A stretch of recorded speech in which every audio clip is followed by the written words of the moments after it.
இப்படி இருக்கிற சுவரை எப்படியாவதுன்னு பாருங்களேன். இந்த பவர் ஸ்ப்ரேயரில் தான் நம்ம வந்து வெள்ளை அடித்தோமுங்க. 5500 கேட்டாங்க வீடு முழுக்க வெள்ளை அடிக்கிறதுக்கு. ஒரே 1200 வெள்ளை அடித்து முடிச்சாச்சு. பழைய வீடுகளுக்கு இந்த மாதிரி வெள்ளை அடிக்கணும்னு நினச்சிங்கன்னா உங்களுக்கு நிச்சயமாக அந்த வீடியோ வந்து பயனுள்ளதாக இருக்குமுங்க.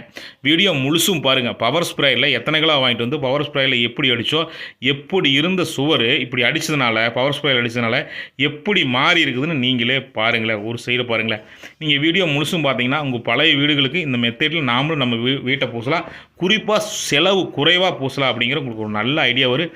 அதனால் மறக்காமல் வீடியோவை ஸ்கிப் பண்ணாமல் முழுசாக பாருங்கள். ஹீரோ நந்தா ஸ்டாண்ட்ஸில் தொடர்ந்து கட்டுமான சம்மந்தப்பட்ட தகவல் நிறையா பதிவு பண்ணுறேன். குறிப்பாக ஒரு வீடு என்ன ஸ்கொயர் ஃபீட்டில் கட்டலாம், கட்டினவங்களுக்கு என்ன பட்ஜெட் ஆச்சு, என்ன மெட்டீரியல் யூஸ் பண்ணாங்க, எவ்வளோ இடத்துல முதல் தளம் கட்டினாங்க, எவ்வளோ இடத்துக்குள்ளே கட்டியிருக்கிறாங்க அப்படின்னு நம்ம நிறையா பதிவு பண்ணுறோம். வீடு கட்டுறவங்க நிறைய நம்ம சேனலை பார்த்துட்டு இருக்கிறீங்க. நம்ம சேனலை பார்த்து நிறையா பேர் வீடு கட்டினதான் சொல்கிறீங்க. ரொம்ப சந்தோஷங்க.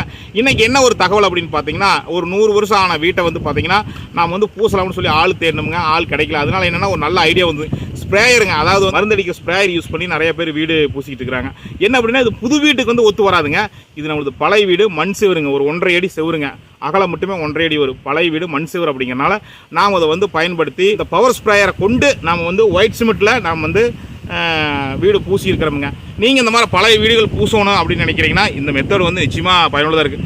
மருந்து ஆல்வேஸ் மருந்து தெளிச்சிக்கிட்டு இருக்கிற, அதாவது மருந்து அடிச்சுக்கிட்டு இருக்கிற ஸ்ப்ரேயரை சுத்தமாக கழுவிட்டு தான் இவங்க வந்து சிமெண்ட்டை வந்து நாம் வந்து ஒரு 30 கிலோ ஒயிட் சிமெண்ட்டை போட்டு நல்லா கலக்கி, ஒரே பதமாக கலக்கி, ஒரே திக்னஸாக கலக்கி ஜம்முன்னு அடித்து கொடுத்தாருங்க. கிட்டத்தட்ட பார்த்தீங்கன்னா நம்மளது சுற்றளவு பார்த்தீங்கன்னா ஒரு 1500 ஸ்கொயர் ஃபீட்டு வருமுங்க. ஒரு 12 டேங்க் அடித்தாங்க. 1200 செலவாச்சுங்க. சரி இது வீடு பூசினா எவ்வளோ செலவு வரும் அப்படி சொல்லி வீடு பூசுறவங்க கேட்டபோது 5000 வரும். 5000 5500 வரும்னு சொன்னாங்க. நாம் மெட்டீரியல் அதாவது ஒயிட் சிமெண்ட் ஒரு 600 தான் வாங்கணுமுங்க. 600 ஒயிட் சிமெண்ட் வாங்கி ஒரு 1200 நம்ம பூசியை முடிச்சிட்டோம். மொத்தம் ஒரு 1800 தான் செலவுங்க. 5500 வர வேண்டியதுங்க. 1800 முடிச்சிட்டோம். இந்த வீடியோ பார்க்கும்போது உங்களுக்கு என்ன தோணும்னா, இந்த மாதிரி பழைய வீடு, பழைய சூறுக்கெல்லாம் நம்ம இந்த மாதிரி ஸ்ப்ரேயர் அடிக்கும்போது ஒழுகாதான் அப்படின்னு தோணுங்க. நம்ம நைஸ் காரையாக இருந்தால் ஒழுகி இருக்குதுங்க. நல்லது. நம்ம ஹாலோ பிளாக் கல் சூறுங்காண்டு பெருசாக வந்து வடிலிங்க. மறக்காமல் சேனல் சப்ஸ்கிரைப் பண்ணி பெல் ஐக்கானை கிளிக் பண்ணி வைங்க. ஹீரோ நந்தா ஸ்டாண்ட்ஸ் யூடியூப் சேனலாக இருந்தால் மறக்காமல் சப்ஸ்கிரைப் பண்ணி பெல் ஐக்கானை கிளிக் பண்ணி வைங்க. ஃபேஸ்புக் பேஜாக இருந்தால் லைக் பண்ணி ஃபாலோ பண்ணுங்கள், ஷேர் பண்ணுங்கள். பழைய வீடுகளுக்கு வெள்ளை அடிக்கிறதுக்கு நிச்சயமாக இந்த மெத்தேட் வந்து பயனுள்ளதாக இருக்குங்க. வாங்க நாம் எங்கள் வீட்டுக்கு எப்படி அடிச்சுங்கிறத பார்க்கலாமுங்க. அந்த மேல இருக்கிற உப்பு எல்லாம் அப்படியே அந்த காத்துல ஒரு அப்படியே அது அல்ல வருங்க. அந்த 8வது எண்ணுக்கெல்லாம் நம்ம வசதிக்கு ஆவாதுங்களா.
பார்த்துருப்பீங்க, பழைய வீடுகளுக்கு அடிக்கிறதுக்கு ஒரு நல்ல மெத்தேடாக இருக்குது. தொடர்ந்து நல்ல பயனுள்ள தகவலை நம்ம ஈரோடு நந்தா ஸ்டாண்ட்ஸில் பார்க்கலாமுங்க. மீண்டும் நல்லதொரு சந்திப்பில் சந்திக்கிறேன். நன்றி, வணக்கங்க.